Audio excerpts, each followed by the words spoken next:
Então, é o que a gente estava discutindo, né?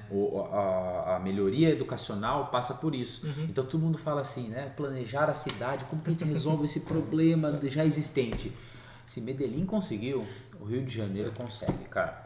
Por favor. É isso que eu ia entrar nesse assunto. Como que a gente resolve?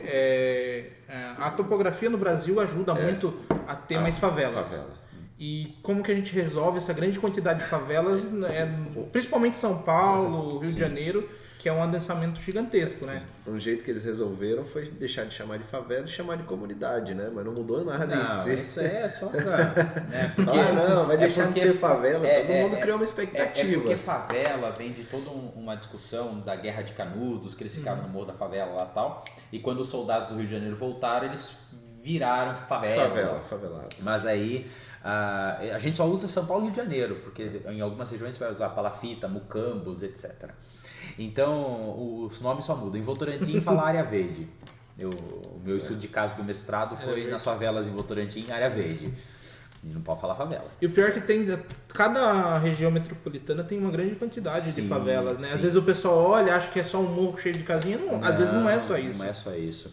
E assim, voltando, né, a dificuldade de você planejar é assim, cada caso vai ser um caso. Então a gente tem vários casos em São Paulo mesmo, por exemplo, a favela de Heliópolis, você tem vários grupos de arquitetos que trabalham. Então você tem desde o Rui Otaki, você tem lá o Biceli Catiburian fazendo projeto lá, e você tem o Hector Vileca. Então eles pegam partes daquele núcleo gigantesco que você tem lá, sei lá, 60 mil pessoas morando. 60 mil pessoas, cara.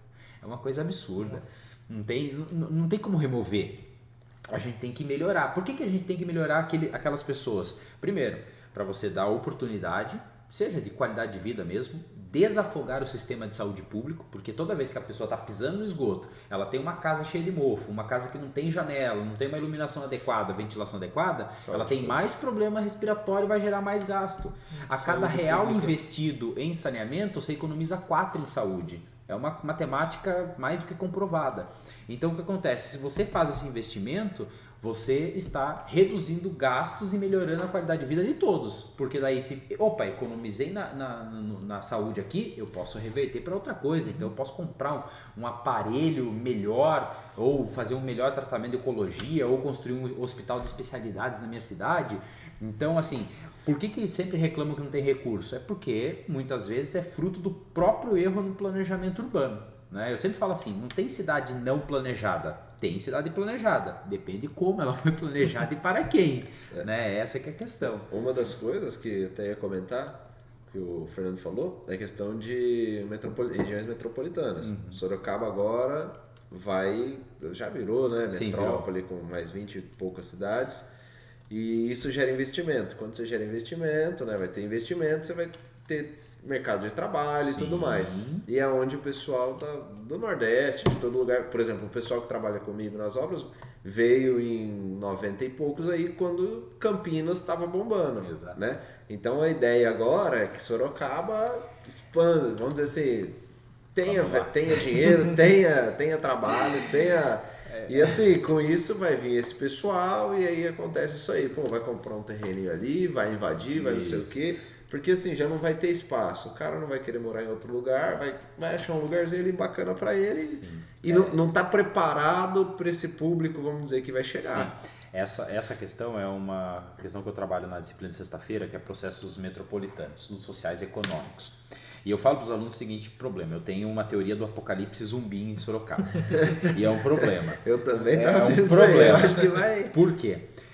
Tem a região metropolitana, nós somos 27 cidades, incluindo Sorocaba, então Sorocaba mais 26.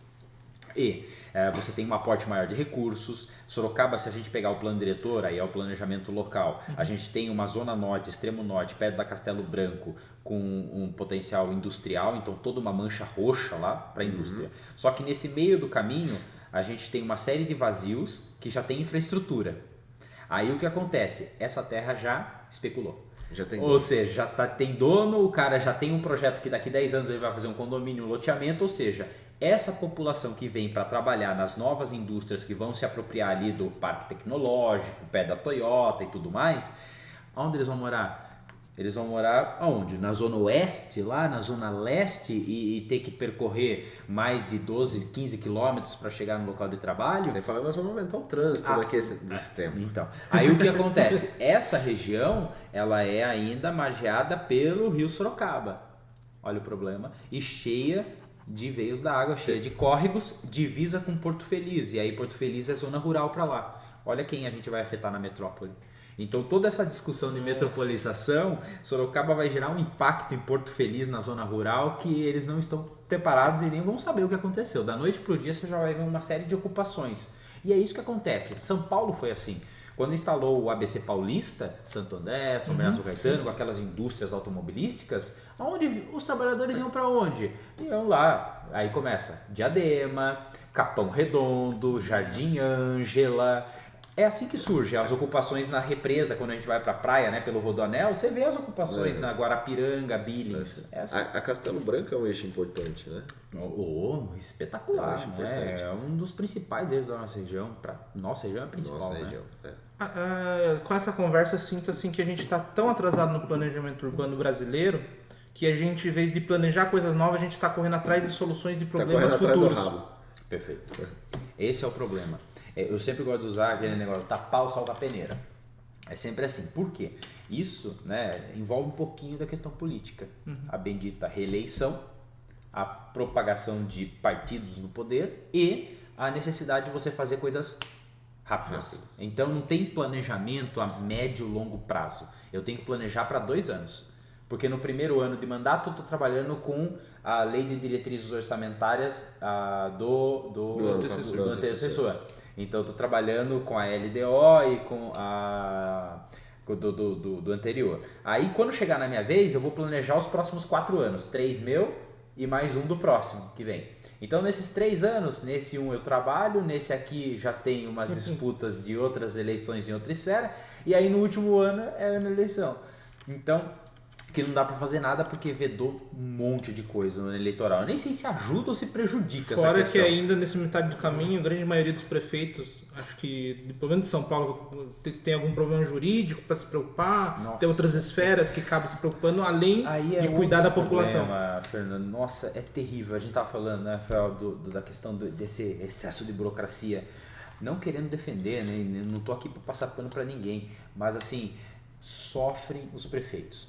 Porque assim, é tanta coisa que tentam burocratizar, Tribunal de Contas, tem que fazer isso, que todo mundo fica cheio de dedos para fazer um negócio. Em compensação, na licitação você consegue fazer...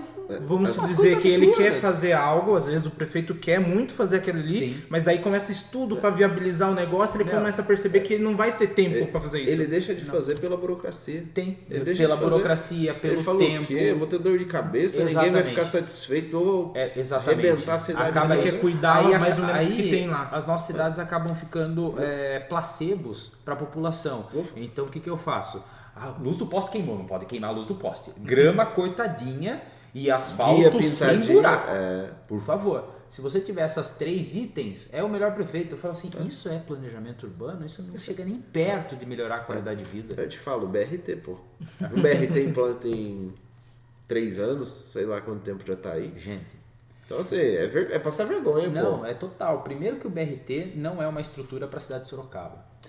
O BRT, se a gente for pegar os nossos exemplos sul-americanos, a gente tem em Lima, no Peru, tem em Bogotá, na Colômbia, tem em Medellín e tem em Curitiba. São vias que você tem 5 faixas de carro para um lado, 5 faixas de carro para o outro e a canaleta do BRT passando no meio. A estrutura viária de Sorocaba não é... Não, nem um pouco adaptada para isso. E você tem desenho urbano, ou seja, você trouxe arborização. Você pensou no macro. Ao contrário, aqui removeram quase 80 árvores para colocar o BRT. O que acontece de você fazer isso? Você gera ilha de calor, ou seja, aquele espaço mais quente, a pessoa não vai querer andar na calçada. Então o que acontece? O BRT ele acaba sendo um empecilho para o comerciante. Eu já falei. Itavuvu. Quem tem comércio na Itavuvu vai quebrar, porque as pessoas não vão circular. E o carro vai travar, porque só vai ter uma faixa de carro. Então o cara não vai mais passar para lá, ele vai Ele jogar não vai querer nem rota parar alternativa. também, né? Ele não vai parar. Então se você tem, sei lá, qualquer coisa, loja de colchão, mercadinho, se você tem qualquer situação na Itavuvu, não vai prestar. Se não tiver estacionamento na frente da sua loja, Pode esquecer. De repente essas estruturas vão tudo para dentro do bairro que vai ser mais eficiente. Exatamente. O pessoal vai começar a desviar pelos bairros e isso gera outro impacto. Porque muitas vezes a camada de asfalto do bairro não tá preparada não pra foi fluxo. dimensionada para isso. Aí você vai ter outro problema. Olha só o que esse BRT vai Talvez gerar. daria certo um BRT, vamos dizer assim. Hoje em São Paulo a gente tem o Rodoanel ali contornando. Você acha que Opa, isso eu já pra pensei. metropolitano, um BRT, Sim. vamos dizer, pegando Porto Feliz, Sorocaba, Itu, isso que eu ia questionar também. fazendo todo um anel viário. Sim, nas últimas eleições eu pude participar de um plano de governo de um candidato X e junto com uns colegas, um geógrafo e um arquiteto também, nós pensamos o seguinte: Sorocaba, dentro da mancha urbana, a gente não precisa de grandes ônibus, aqueles ônibus, porque muitos bairros eles saem com 5, 6 pessoas do ônibus para 40 lugares. Isso é um absurdo, isso é um gasto desnecessário, um impacto no trânsito. Mas nós temos um privilégio.